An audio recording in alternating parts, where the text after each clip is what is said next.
Dans ce nouvel épisode, nous allons voir la confiance et le mental. Ici, comment retrouver la confiance, facteur indispensable pour s'exprimer et être performant.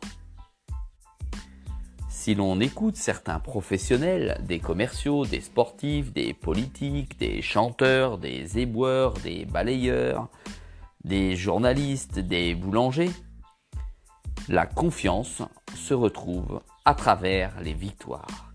Les victoires étant les réussites, l'atteinte des objectifs. Enfin, peut-être, ce ne sont que des on-dit. Il faut faire attention à ne pas se voiler la face sur les raisons d'une victoire.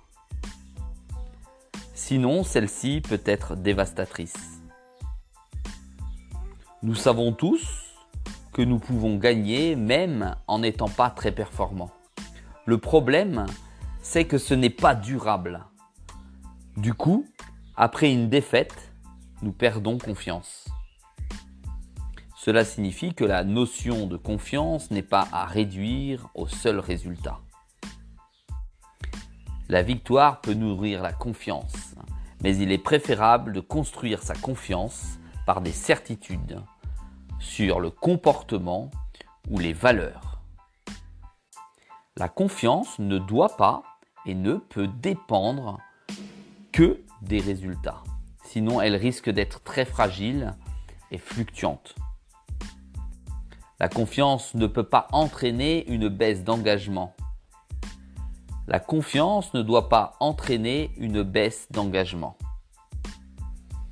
La confiance est une conséquence de la construction de son mental. Plus vous aurez de certitude sur vous, vos stratégies, votre plan, votre préparation, votre gestion mentale de l'action, de vos analyses, plus vous serez sur la route de la confiance durable, facteur clé de ce que l'on peut appeler la réussite. En d'autres termes, ne reliez pas la confiance uniquement au travers de vos résultats.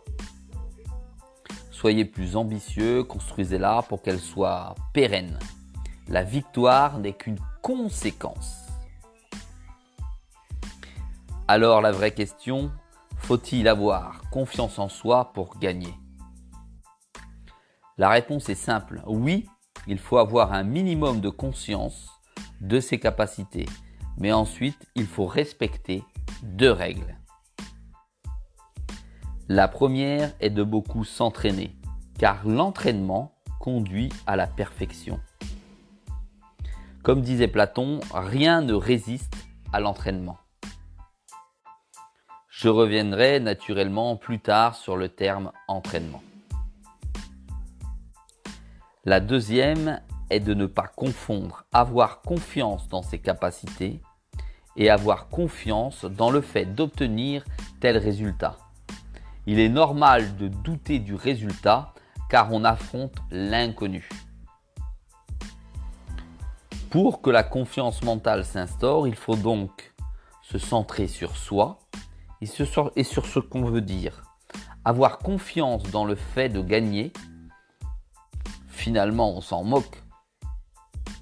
Ça peut même, j'ai envie de dire, contre-productif. Le véritable objectif, c'est d'être engagé et de réussir à s'exprimer pleinement le moment venu.